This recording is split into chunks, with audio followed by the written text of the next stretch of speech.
Lesson third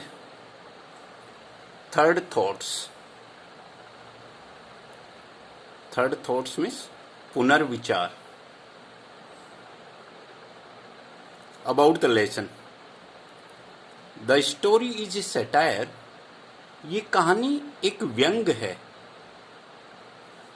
on human weakness, मानव की कमजोरी पर, फॉर मनी के लिए जो ह्यूमन वीकनेस है उस पर व्यंग किया गया है। एंड एक्सपोजेस, और ये कहानी व्यक्त करती है कि हाउ, किस प्रकार से, वेयर मनी इज इन्वॉल्व्ड, जब मनी इन्वॉल्व होता है, जब मनी की बात आती है तो किस प्रकार से मैंस नोबल सेंटिमेंट्स, व्यक्ति के श्रेष्ठ भावनाएं, एंड आइडल्स, और उसके आदर्श, सून फेड अवे, किस प्रकार से जल्दी ही गायब हो जाते हैं। जब मनी की बात आती है तो इंसान के नोबल सेंटिमेंट्स और आइडल्स किस प्रकार से गायब हो जाता है। मैन इज बेसिकली सेल्फिश, आदमी मूलभूत रूप से स्वार्थी होता है। एंड मेटेरियलिस्टिक, और भौतिकतावादी होता है। And for the sake of money, और मनी के लिए ही कैन कंसीडर, वो विचार कर सकता है। रिकंसीडर, वो पुनर्विचार कर सकता है।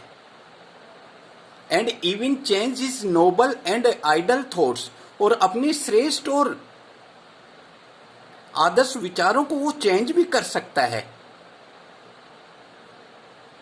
इन इज एवरीडे सोशल बिहेवियर, अपने रोजाना के सामाजिक व्यवहार में भी, वो अपने श्रेष्ठ और आदर्श विचारों को चेंज भी कर सकता है मनी के लिए, धन के लिए।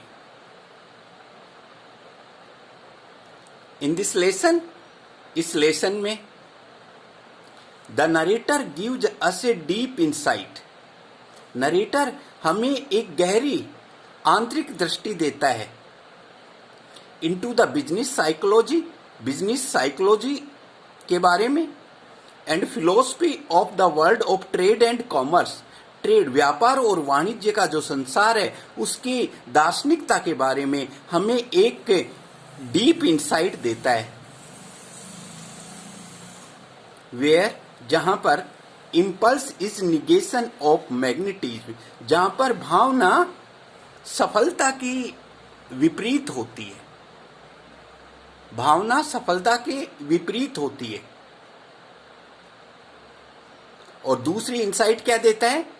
बाइंग एंड सेलिंग, खरीदना और बेचना, are a perfectly straight forward matter, एक बिल्कुल पूर्ण, एक स्ट्रेट मैटर, एक सीधा मामला है बिटवीन डीलर एंड कस्टमर, व्यापारी और ग्राहक के बीच में।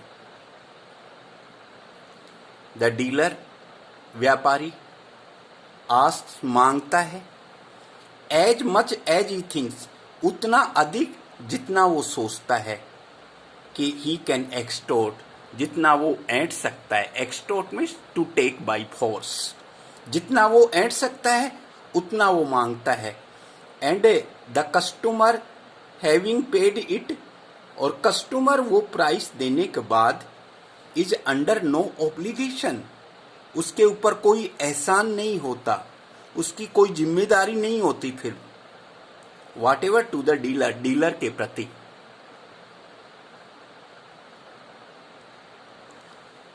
Summary of the essay,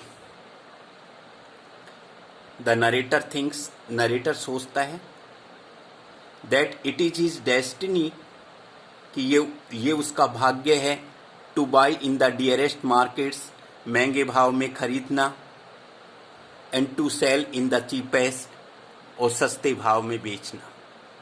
narrator ये सोचता है कि ये उसके भाग्य में लिखा हुआ है कि महंगा खरीदना और सस्ते में बेचना। But the other day was Mark, लेकिन एक दिन मार्क हो गया by an exception to this rule, इस नियम के अपवाद से एक दिन चिन्हित हो गया। अर्थात एक दिन ऐसा आया जब इस रूल का बिल्कुल जस्ट अपोजिट हो गया, अर्थात उसने सस्ते में खरीदा और महंगे में बेचा।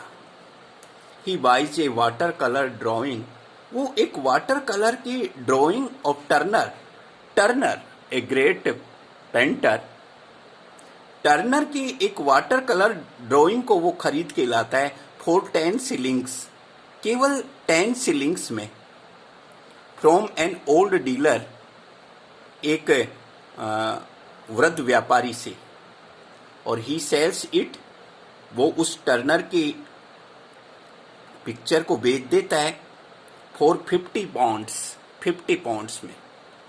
10 इस प्रकार से ही अर्न्स ए ह्यूज प्रॉफिट, वो काफी प्रॉफिट कमाता है, और 49 पाउंड्स एंड 10 शिलिंग्स, 49 पाउंड्स और 10 शिलिंग्स का वो प्रॉफिट कमाता है। एट फर्स्ट, प्रारंभ में तो ही डिसाइड्स, वो डिसाइड करता है to send half of the profit, half profit भेजने का टू द डीलर को। फर्स्ट थॉट में तो वो अपने नोबल और आइडल थॉट्स दिखाते हुए ही डिसाइड्स, वो निश्चय करता है to send half of the profit, half profit भेजने का टू द डीलर को। ही रिव्यूज, वो पुनर्विचार करता है दिस डिसीजन, इस डिसीजन पर, एट 3:30 AM मॉर्निंग में 3:30 बजे वो इस डिसीजन पर दोबारा विचार करता है। और सेकंड थॉट में क्या सोचता है, ही गिव्स एन आर्ग्यूमेंट, वो एक तर्क देता है that it was his own I, कि ये उसकी खुद की नजरें थी, दैट डिटेक्टेड द ड्राइंग, जिसने उस ड्राइंग को पहचाना। वो ये आर्गुमेंट देता है कि ये उसकी खुद की नजरें थी जिसने उस टर्नर की ड्राइंग को पहचाना। The dealer had failed in his own business, dealer तो अपने बिजनेस में फेल ही हो गया था, फिर उसको हाफ प्रॉफिट क्यों भेजूं,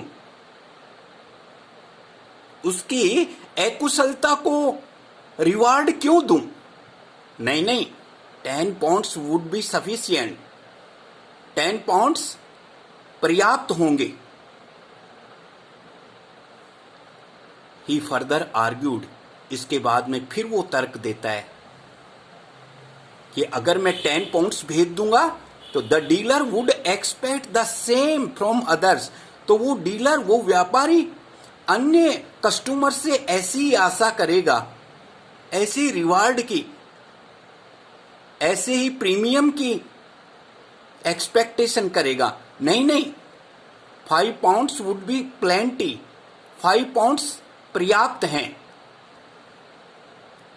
नेक्स्ट मॉर्निंग, अगली सुबह, ही फर्दर आर्ग्यूड, वो फिर से आर्ग्यूमेंट, तर्क देता है दैट द गोडेस ऑफ बिजनेस, कि व्यापार की देवी, ब्रोट द प्रॉफिट, ये प्रॉफिट लेकर के आई है। फर्स्ट टाइम मेरी लाइफ में गोडेस ऑफ बिजनेस इतना प्रॉफिट लेकर के आई है। अगर मैं प्रॉफिट का एक बड़ा हिस्सा अगर उस डीलर को दे दूंगा तो गोडेस ऑफ बिजनेस नाराज हो जाएगी। बिजनेसमैन को शुड नेवर बी इंपल्सिव, कभी भावुक नहीं होना चाहिए। 1 पाउंड इज सफिशियंट, 1 पाउंड पर्याप्त है। बट एट लास्ट, लेकिन आखिरकार ही सेंड्स हिम नथिंग, वो उसको कुछ नहीं भेजता है।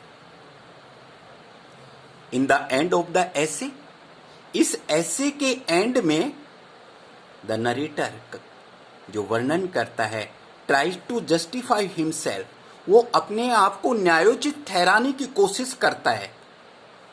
बाई सेइंग, ये कह करके, क्या कह करके वो अपने आप को जस्टिफाई कर रहा है? दैट बाइंग एंड सेलिंग, कि खरीदना और बेचना are a perfectly straight forward matter, एक प्रत्यक्ष, एक सीधा मामला है between dealer and customer, dealer और कस्टमर के बीच में। द डीलर एक्सटोर्ट्स, व्यापारी एक्सटोर्ट करता है, ऐंठता है, takes by force, as much as possible, जितना संभव हो सके डीलर उतना लेना चाहता है, और आफ्टर पेमेंट और प्राइस देने के बाद the customer is under no obligation, customer की कोई ड्यूटी नहीं है